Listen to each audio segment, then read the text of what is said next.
Fala pessoal, tudo bem? Bem-vindos de volta aí mais uma vez ao nosso Supply Chain S&OP Summit Brasil 2022.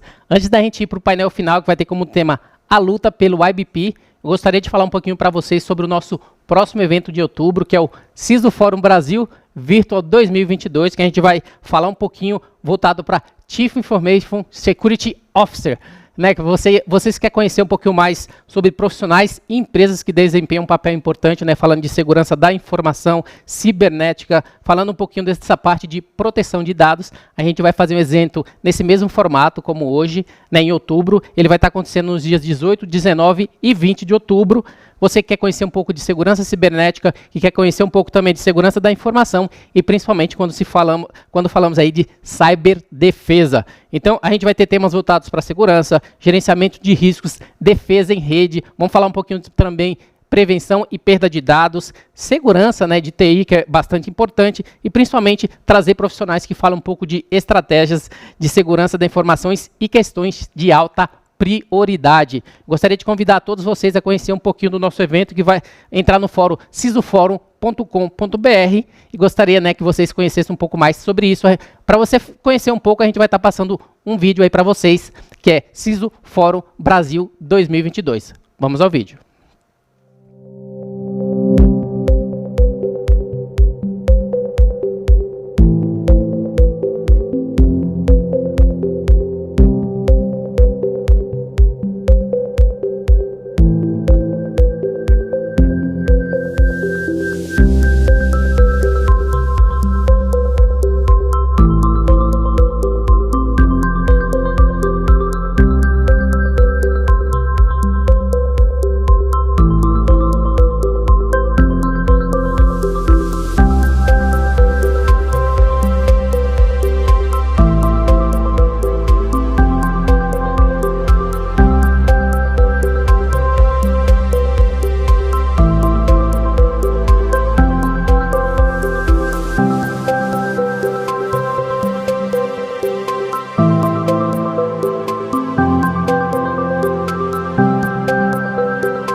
Tá aí, pessoal, um pouquinho. Acesse então cisoforum.com.br.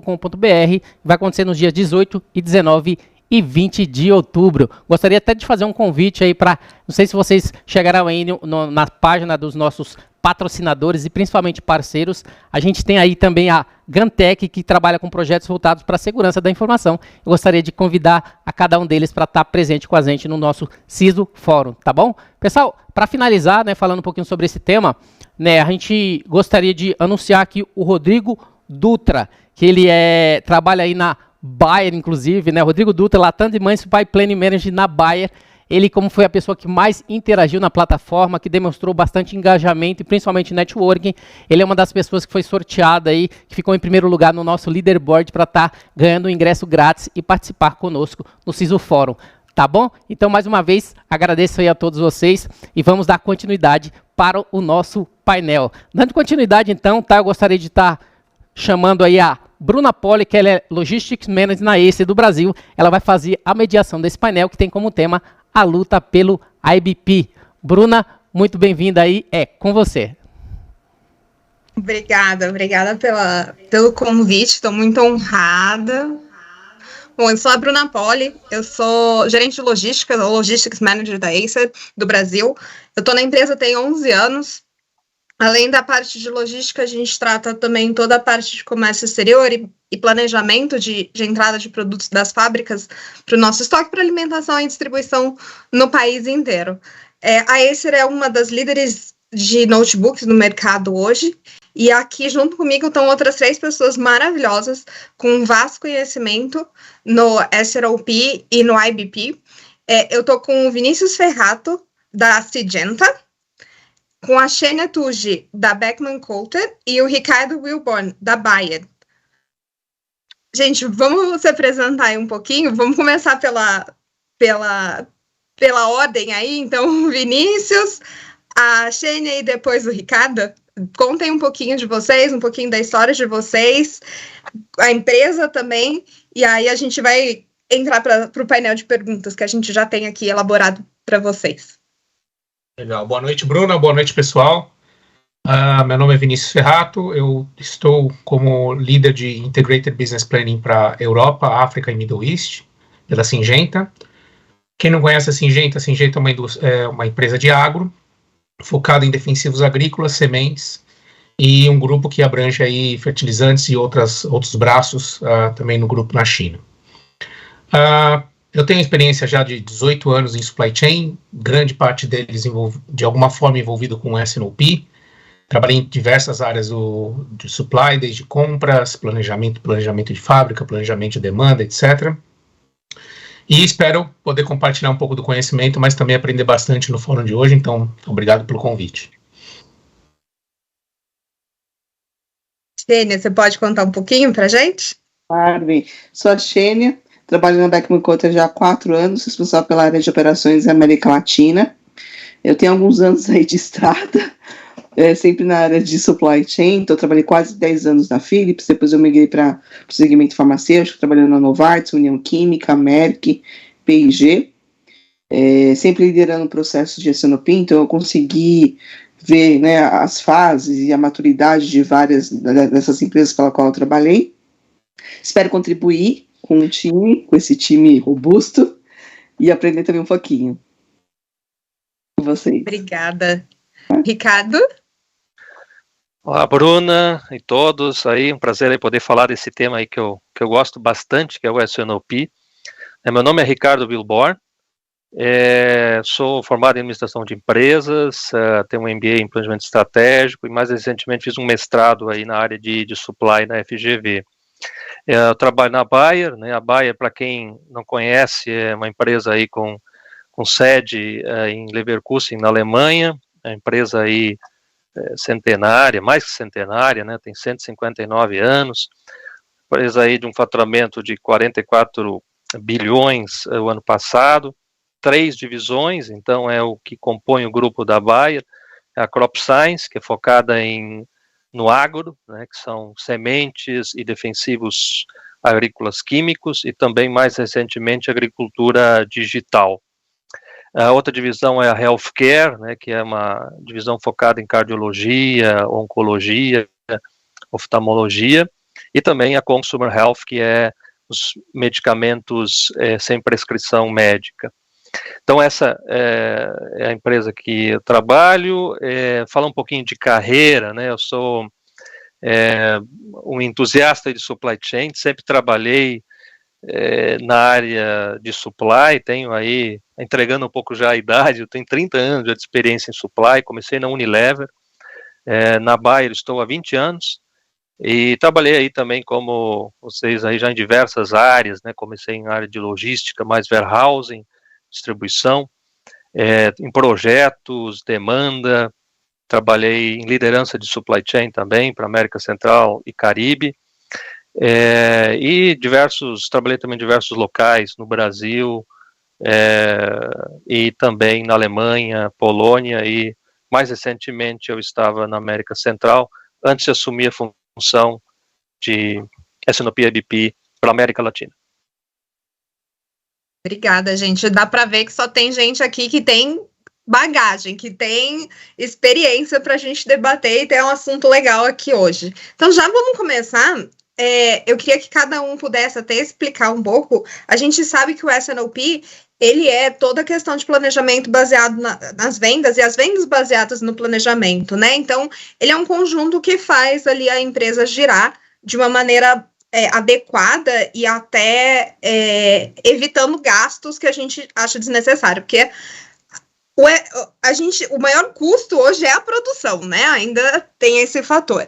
Então, qual que foi ali os principais desafios enfrentados para avançar com o projeto de S&OP para a IBP de cada um aí? Como que está sendo essa experiência? Bom, eu posso começar, Bruna? Vai lá, Ricardo. Vamos lá. Você é líder da área já do IBP. Não, tá bom. Bom, vou falar um pouco da experiência na Bayer, né? Então, focando na sua pergunta dos desafios que a gente enfrentou, né? Bom, eu acho a primeira coisa que a gente teve, assim, de dificuldade é você criar uma padronização do processo, né? Nós tivemos, a gente teve que criar uma região, né, América Latina também. Há 10 anos atrás a Bayer criou a América Latina. Antes era cada país trabalhando mais independente.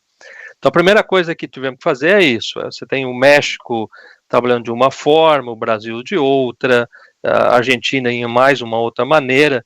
Então, acho que um primeiro desafio nosso foi criar um padrão que a gente pudesse integrar os países com a região e a região, por sua vez, com o global.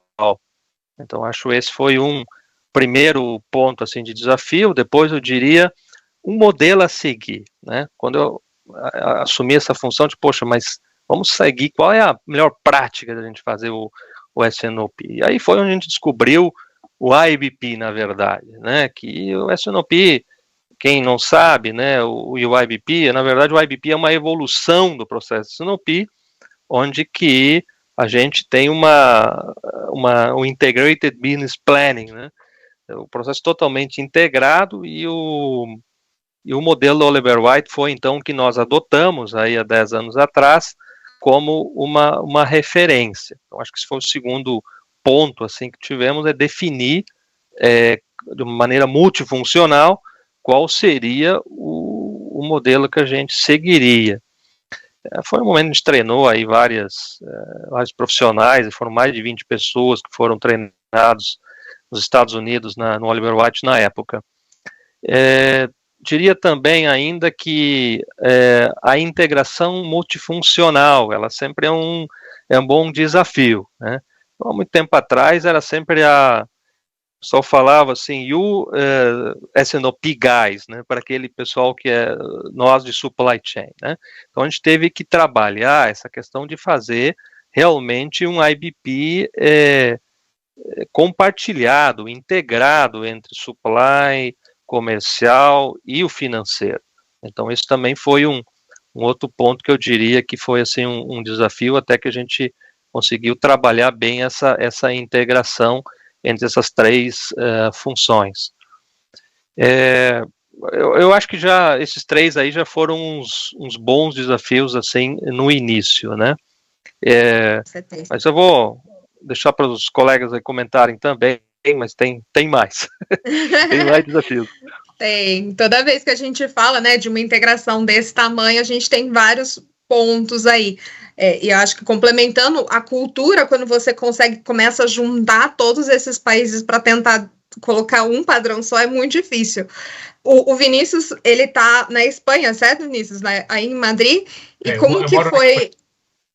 como que foi chegar aí, né? Uma cultura totalmente diferente e implementando novas ideias e tudo mais?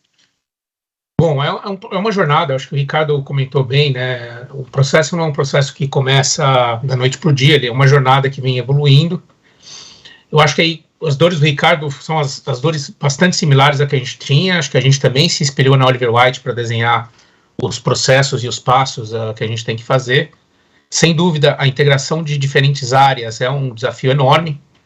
Eu costumo dizer que a primeira barreira que tinha que ser quebrada é que S&OP não é de supply chain. Acho que é uma das grandes coisas que eu luto internamente, né?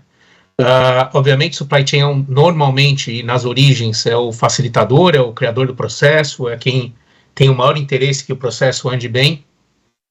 Mas só quando a gente definitivamente entrega o processo para um negócio é que o processo começa a andar de uma forma um pouco mais madura. Eu costumo dizer que quem está liderando o processo ainda só com o supply chain é porque está nos anos 80, ainda não parou daquele modelo de balancear demanda e supply e não conseguiu ver todos os outros aspectos do negócio ainda, englobando tanto a parte de marketing, gestão de portfólio, etc., como a parte financeira, com todos os aspectos financeiros, como working capital, o próprio P&L, bottom line, etc. Mas uma vez definido o modelo, uma vez que começou a quebrar esse conceito de que supply chain não é o dono do processo, o grande desafio é manter uma crescente, uma melhoria contínua no processo, porque também tem o turnover de pessoas que é muito natural. Então, uma vez que as pessoas que foram treinadas, desenvolvidas, etc., se movem na organização, a gente começa a perder também a qualidade e aquele legado que foi sendo gerado. Então, manter a disciplina, manter a liderança focada, inclusive patrocinando o processo, é fundamental para que os novos entrantes, por assim dizer, entrem com a mesma cabeça, mindset, empoderamento, etc., que foi desenhado no modelo lá atrás. Então, Ricardo, eu vejo muito dos meus problemas no seu speech, acho que a Sheena pode complementar um pouquinho mais do que a gente tem falado, mas os problemas são muito similares, não importa muito a empresa. Apesar do nosso segmento ser parecido, Ricardo, eu entendo que é um problema um pouco universal, porque eu trabalhei na Novartis também, Sheena, então também vivenciei essa questão na Novartis.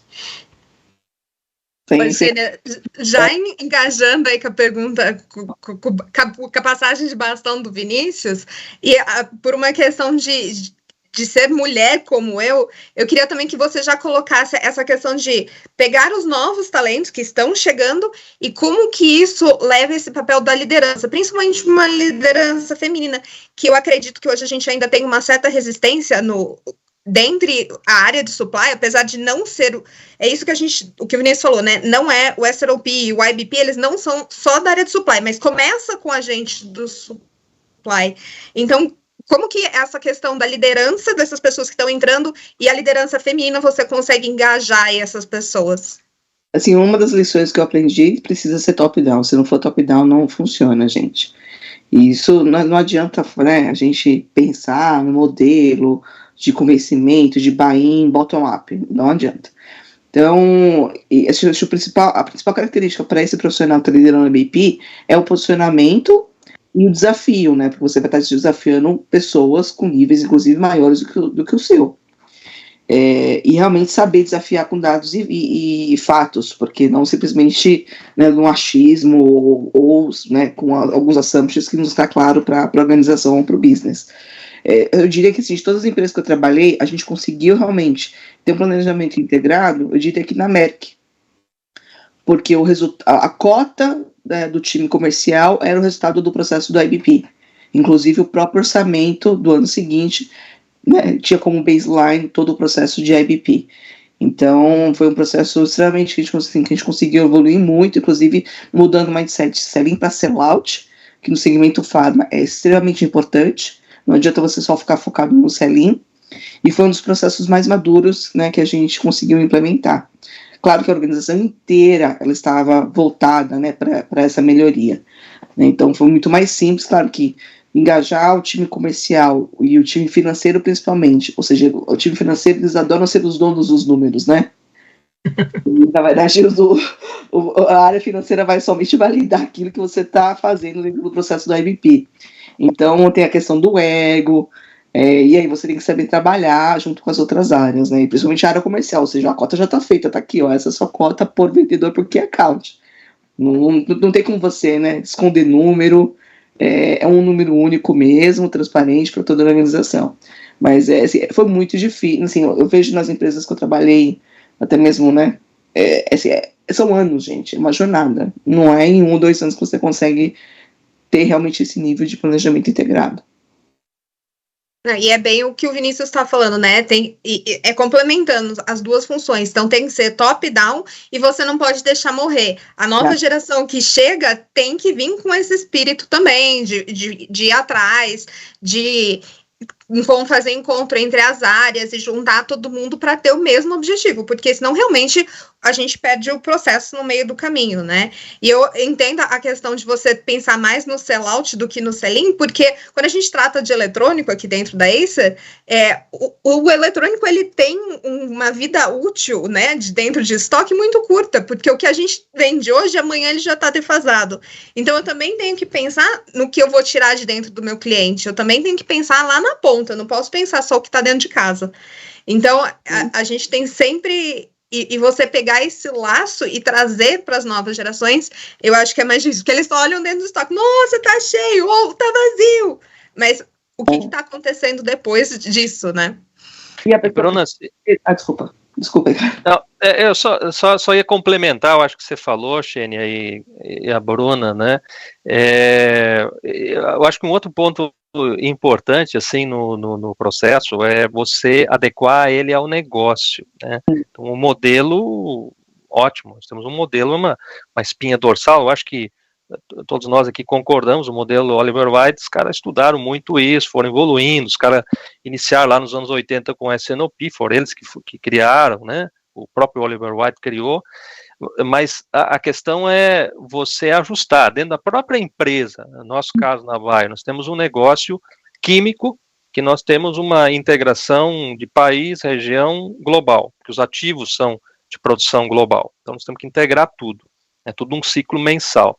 Agora, a gente vai, por exemplo, para mim foi até um negócio novo, a gente adquiriu agora recentemente a Monsanto, né? A Monsanto, então, ela tem um driver bastante forte, a Bayer tinha, mas a Monsanto muito mais forte em sementes, né? Então, o negócio de sementes é completamente diferente. Então, nós tínhamos um blueprint inicial, por exemplo, do Global, que não dava para você pegar ele simplesmente e implementar. Tivemos que reestudar o negócio da semente, como é que isso aí tudo funciona, ver todas as etapas principais, é bem complexo, né? Você tem, até um certo momento, você segue o que o mercado precisa, só que depois você planta, você tem que plantar, você vai produzir a semente, depois inverte, né? Você plantou, produziu, é aquela semente que você tem.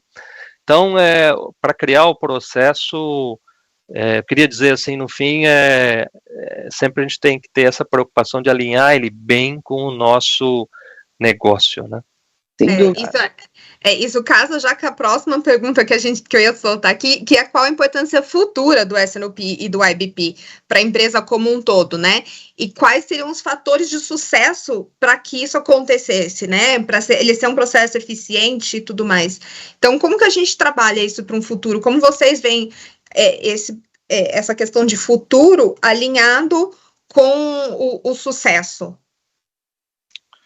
Shane, acho que você ia comentar, porque eu tenho algumas coisas para complementar também, e acho que costuro com o futuro, se você quiser.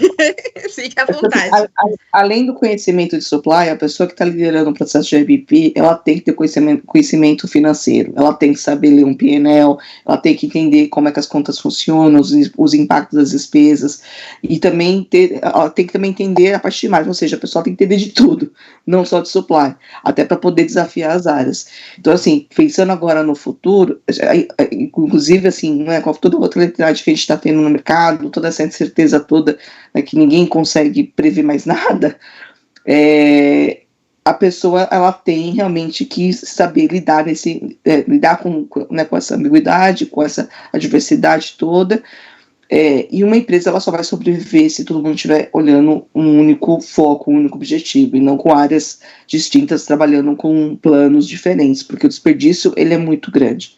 Então, é realmente controlar o custo ali na vírgula mesmo, nos centavos, porque todo mundo, a gente vai entrar num período muito, muito forte de recessão global. Né? A gente já está, né? A gente já está sentindo bastante, e a tendência aí a gente está vendo que, infelizmente, pode piorar, mas a gente já está vendo isso e pode acontecer de piorar. Então, literalmente, ver lá a casinhas decimais dos centavos. E agora eu não vou nem falar de horizonte de 18 meses. Agora o foco mesmo é curtíssimo prazo, porque as coisas estão mudando muito. Então, rápido, né? Rápido. Se a empresa não estiver preparada para poder realmente navegar, vai ser muito complicado sobreviver.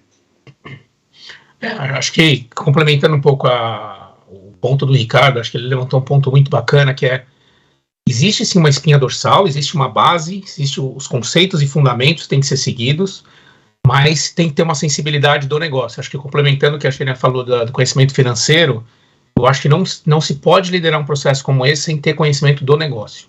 Né? Então, uma coisa é ter a espinha dorsal, é ter os parâmetros, a sequência lógica a ser seguida, mas saber onde que você tem que conectar os pontos e adequar esses pontos para a realidade que o negócio está vivendo, que às vezes é um foco mais no curto prazo, às vezes um foco mais no longo prazo. O Ricardo falou de sementes, que é outro negócio que a gente também tem.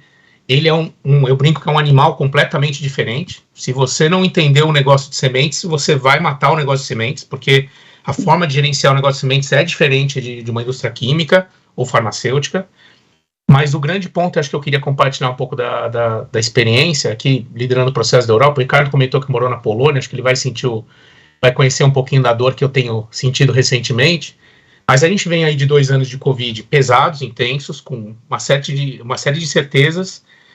Do Ricardo, com certeza, da China, não sei, mas a gente sentiu muito esse impacto na cadeia global com a China. Teve o canal de Suez no meio do caminho, que também travou muito dos nossos processos, etc. E recentemente tem uma guerra correndo solta aí na Ucrânia com a Rússia, que são das áreas que eu cuido, e tem efeitos em toda a região, inclusive na Polônia, por exemplo. Né? Então, a gente lida com a parte de alimentação global e segurança alimentar global, e Rússia e Ucrânia têm um peso significativo. Naturalmente, a gente mudou a forma de atuar nos países no entorno. Então, a Ucrânia, a parte dos Bálticos, a parte do Mar Morto, etc., a gente teve todo um replanejamento que não adianta você ter um plano lindo de longo prazo se você não conseguir se readequar no curto prazo. Então, uma vez acontecendo os eventos que aconteceram, o que a gente tem que fazer como organização, e aí volta para o speech do Ricardo logo no começo, que é como se integra a gestão do país, a gestão da região e a gestão global. Como que se adequa o plano e toda a estratégia local dos países para conseguir ter efetividade, agilidade no processo e de forma que dentro da região você consiga enxergar o todo e tomar as melhores decisões. Então, se o S&OP não é relevante nesse processo, o S&OP morre. Então, se ele não conseguir se adaptar às realidades e às dificuldades que o negócio está passando, você vai ter um processo ineficiente e vão começar, brinco que a pior coisa que pode acontecer é quando o head da unidade comercial, do país, etc., começa a ter reunião paralela com o gestor da região. Porque aí você matou o processo de SOP, a tomada de decisão já está fora do processo. E essa é a primeira sementinha que vai matar o resto do processo depois. Então, se você não mantém a relevância do processo ao longo do tempo e a adaptabilidade, o processo naturalmente definha e morre. Eu acho que aqui, pegando o gancho ali do Vinícius, né, essa questão realmente de você ter reuniões paralelas é algo que a gente tem que ter cuidado. Começa a ter rodando e-mails paralelos com algumas informações, tudo bem, né? Agora, as decisões oficiais, né, aí vem aquela coisa do single point of truth, o S&OP, senão você cria aí já uma dificuldade. Mas o que eu queria falar, então, aí, um pouco baseado na pergunta inicial da Bruna, e você também comentou, Xênia, do futuro, né, assim, do IBP, S&OP, a importância. O que eu diria que é assim, o IBP, ele cada vez mais, ele vai ganhando peso, né, como nós comentamos agora, né, com essas incertezas de supply e tudo mais, para a tomada de decisão. Né? Então, o IBP, ele trabalha essa questão do mercado, né, da demanda, do marketing, vendas, supply faz o seu papel de análise, e aí vem a importância, como você falou, Xenia, do financeiro. Né? O financeiro tem que estar aqui presente para a gente ter a questão de avaliação de custos, né? O que realmente aí é o mais considerável aí para o negócio, né? Sempre com a visão lá no cliente. E a questão de definição de cenários, né? Com essa situação toda, você tem que traçar aí alguns cenários. Tem um cenário provável, um cenário um pouquinho menos provável, tem o que a gente fala lá, o base case, worst case, né? Então, com isso, com a avaliação vindo do comercial, supply e financeiro, você no final, para o MBR, lá, que é a última etapa, né, do processo, quando ocorre a decisão, você ter esses cenários. Então, por isso que eu diria que a importância cada vez maior do IBP é justamente na tomada de decisão. E, além disso, o alinhamento interno. Cada vez nós precisamos estar bem alinhados internamente, ter um consenso em todas as áreas, para a gente navegar justamente na mesma direção, na mesma estratégia que traçamos e o objetivo que queremos. Então, eu vejo assim o IBP ganhando cada vez mais importância. Né? Ele é importante, mas cada vez mais com essas... A gente precisa ter rapidez, né? Então, nas decisões. E essa questão de rapidez começa com dados corretos e não... Hoje tem muita... A gente ainda usa Excel, tal, em algumas coisas, a gente está buscando cada vez mais automatizar esse processo. A gente tem que ter apertar um botão e já ter várias informações dentro de um timing, porque se tem uma semana você tem uma reunião, na outra já é a próxima decisão, a próxima avaliação. Então, dados corretos, em tempo, né, para a gente poder ter aí a tomada de decisão enfocada em cenários, né, que eu diria que essa seria aí a importância cada vez mais relevante no futuro do S&OP IBP. Com certeza. Hoje a gente tem aí uma ferramenta extremamente super utilizada, mas ainda muito difícil de você estar na indústria utilizando, que é o Power BI, né?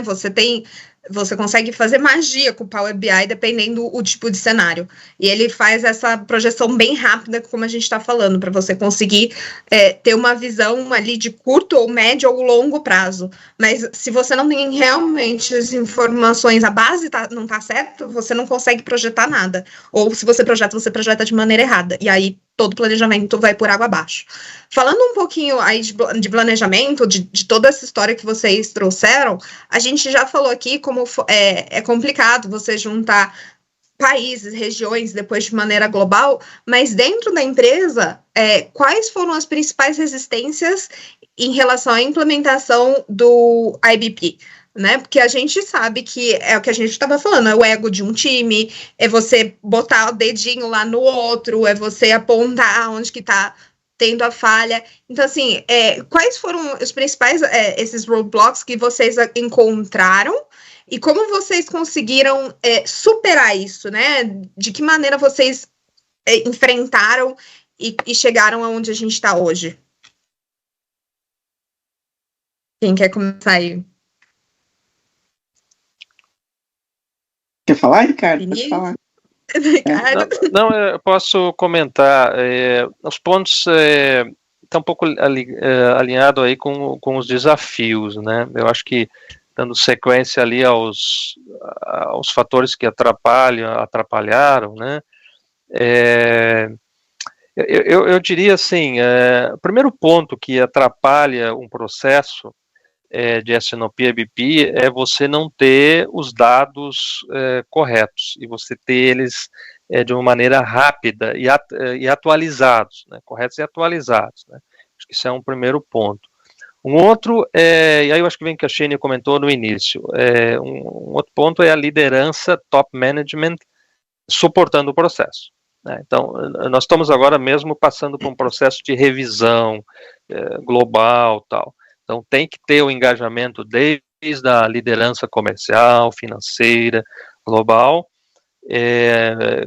integrados com a liderança regional, né, para que estejamos trabalhando juntos. Né. Eu, quando vou num país, em algum workshop sobre o tema, eu não vou nunca sozinho, eu só supply, eu sempre levo meu colega de financeiro e de comercial. Então, nós três vamos lá. E cada um tem a sua parte.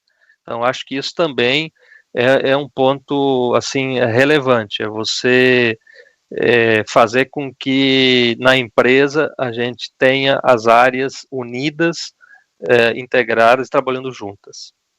Acho que já são 2 pontos aí que inicialmente sempre é um desafio, mas você tem que superar isso, e senão você passa a ter certas dificuldades, se a liderança não está envolvida, se você não tem os dados corretos, atualizados, e todo mundo trabalhando junto e integrado. Poderia acrescentar, talvez, o controle sobre o número. Eu acho que esse seria o principal roadblock. Geralmente o GM ou o CEO, né, ele quer ter o controle sobre o número a ser reportado, ou até mesmo a área financeira. Então, fazer com que essas pessoas, elas entendam que o número é da companhia e não delas, né, até mesmo para que ela consiga atingir um número, em todo esse jogo que a gente sabe que existe na vida corporativa, eu acho que esse seria o principal. Então, se realmente não for top-down global, é muito difícil a gente ter um único número na empresa. Complementando, Shane, acho que aí nessa mesma linha, uma das dificuldades enormes, e nem tanto pela sensação de dono do número, eu acho que é para entender a história que está por trás do número, né? Porque eu acho, pelo menos a gente na Syngenta chegou num grau de maturidade que a gente sim trabalha com plano único, formalização desse plano e visível para todo mundo, mas na hora que um controller tem que reportar para o CEO qual a história por trás daquele número, muitas vezes os assumptions não estão bem desenhados, os riscos e oportunidades não estão bem mapeados. Então, na hora de contar aquela historinha, o que está por trás do número, o que sustenta aquele plano que foi dividido, a gente tem problema. Então, eu brinco que às vezes um dos inimigos do processo são as reuniões de lideranças funcionais, né? Principalmente regionais e globais. Então, às vezes, marketing, finanças, próprio pessoal de supply chain, tem os seus fóruns de liderança regionais e globais e se tomam decisões por fora do processo. Então, esse é um dos maiores detratores do processo no final, porque você acaba tomando uma decisão em alinhamento num nível que não está alinhado com seus pares aqui de outras funções. E isso acaba deteriorando um pouco a confiança dentro do processo também, que isso é um outro aspecto importante, né? Acho que para você manter um processo desse nível cross-funcional de uma forma efetiva, precisa ter confiança entre as funções. E o Ricardo falou bem, né? Não se faz workshop sem trazer o cara de finanças e o do comercial junto comigo. Porque eu não posso lá, eu, como supply chain também, chegar lá e falar, olha, marketing tem que fazer dessa forma. O cara vai olhar para mim e falar, cara, ô Pedro Bó, o que você conhece de marketing para estar falando para a gente que a gente tem que fazer? Então aí dá também um pouco mais de consistência, de fundamento de quando você traz as pessoas da área de fato para falar sobre o assunto, né? E talvez, só concluindo mais uma palavrinha, é transparência, né? Eu acho que notícias ruins cedo, melhores do que notícias ruins tarde. Então tem que trazer para a mesa logo notícias. Porém, entretanto, contudo, Ricardo, às vezes a própria liderança não gosta de ser informada de uma forma tão cedo, né? E o comportamento deles direciona ao comportamento dos liderados também. Então, a transparência é fundamental aí. Não, é super... Mas só para não deixar vago esse meu comentário, eu brinco muito que a primeira resposta de uma liderança, de um CEO, de um CFO, etc., quando confrontado com um dado que não necessariamente ele gosta, quando ele encara a realidade, por assim dizer, é de vez de apontar o dedo para a pessoa e de alguma forma apontar uma incompetência, tentar construir como cobrir aquele gap que foi gerado. Se a reação é positiva, construtiva, etc., você vai deixar um ambiente de transparência muito mais claro. Agora, se a reação é punitiva, apontar o dedo e eventualmente penalizar a pessoa que trouxe o mensageiro, às vezes, que nem é o dono da mensagem, você vai criar um ambiente de conflito e um ambiente de não confiança. E aí você começa a deteriorar o processo também. Eu acho que aí você tem que lembrar sempre daquele, né? Quem tá falando e quem tá ouvindo. Quem tá falando fala de um jeito e às vezes quem tá ouvindo interpreta de outro. Mas acho que resumindo aqui, você tem que ter sempre uma boa comunicação, né? Entre as áreas, entre as lideranças, a comunicação acho que é a base de tudo, em qualquer fator, em qualquer lugar do mundo, acho que isso é o principal fator.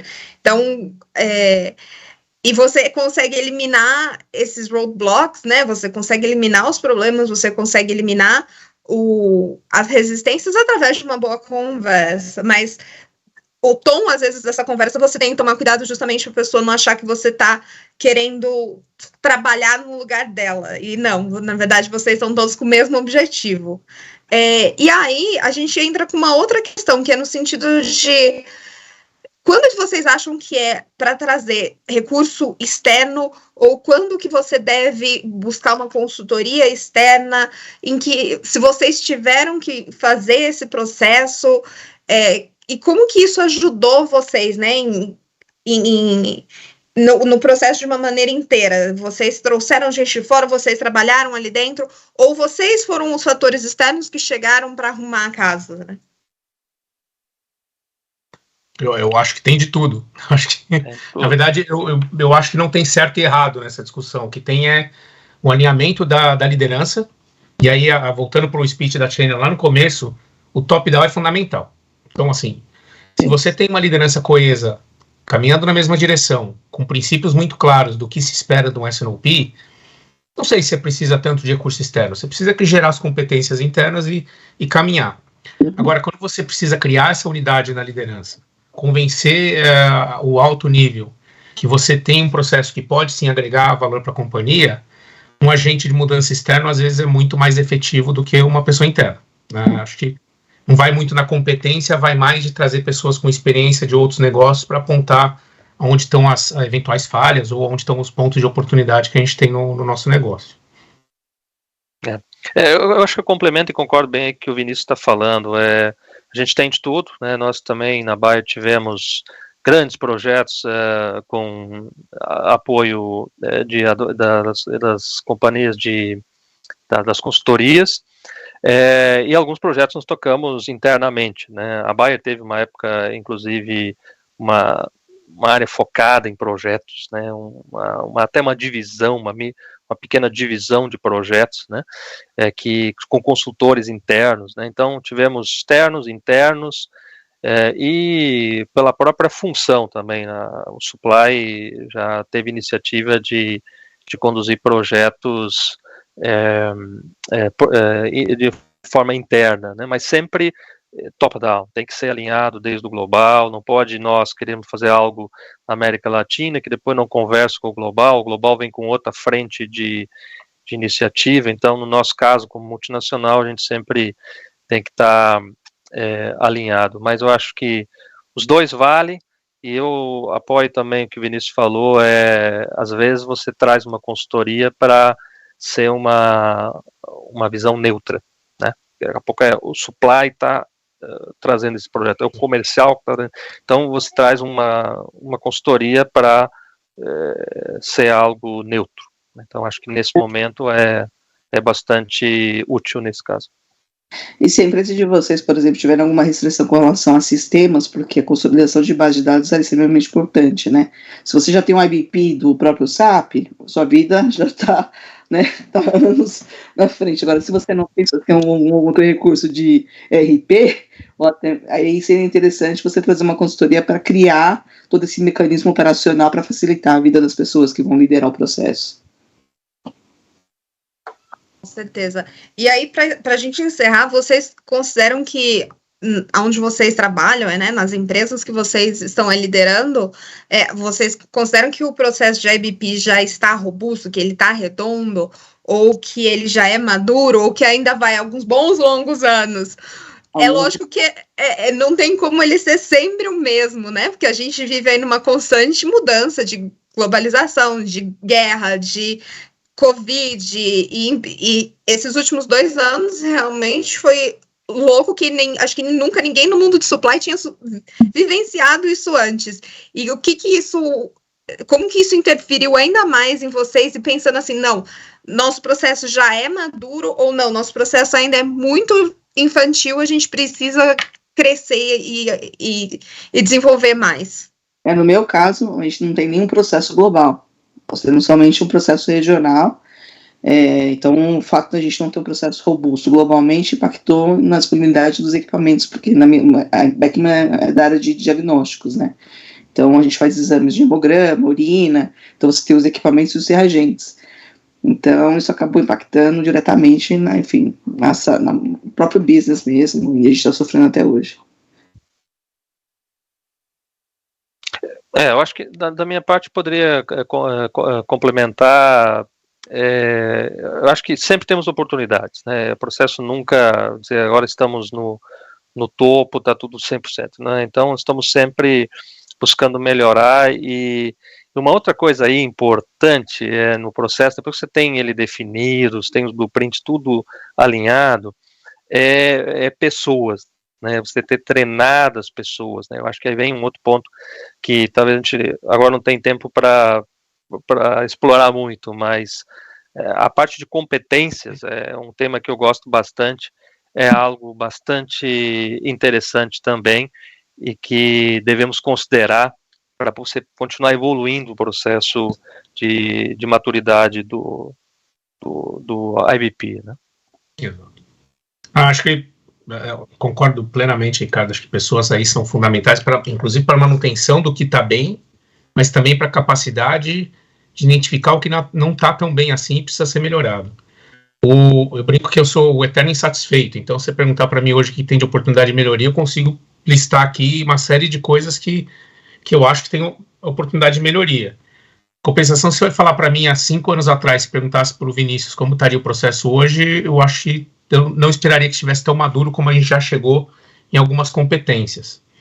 Mas, refletindo um pouco no que o Ricardo falou, acho que a manutenção da capacidade das pessoas, a capacidade dessas pessoas se autogerar, gerenciar em termos de adaptação do processo, etc., para situações novas, é um eterno desafio. Por mais que você esteja numa condição boa atualmente, daqui a um ano, sei lá, 30%, 40% das pessoas se moveram na organização, você perdeu o conhecimento e você perde um pouco a atração que você tinha. Pela experiência, eu trabalhei no Latam numa posição similar e trabalhei com países da América Central, por exemplo, que o Ricardo também tem experiência aí na Europa. Tem países que às vezes estão muito maduros, são a nossa referência interna, e aí mudam 2, 3 pessoas internas lá dentro, que são chaves para o processo, aquela maturidade se perde numa velocidade impressionante. Então, nossa capacidade de gerenciar, a capacidade do time e a manutenção desse conhecimento interno, acho que é um dos grandes desafios que a gente tem, sem dúvida, para o processo continuar robusto e maduro, ou eventualmente continuar melhorando. Traz bem o que a Xênia falou lá no começo, né? A liderança ser top-down. Então, a liderança não perder esse espírito, porque por mais que você troque 2 ou 3 pessoas, ou até mesmo numa evolução de carreira, né, que a pessoa tem e vem outra pessoa para assumir. A pessoa que está vindo tem que chegar e entender todo esse espírito. Então, acho que realmente não tem como você abrir mão de uma boa formação e de uma boa capacitação para as pessoas que estão vindo. E que, de novo, a liderança tenha na mente que o que eles querem é isso, né? Gente, a gente já deu o nosso horário de 5h45.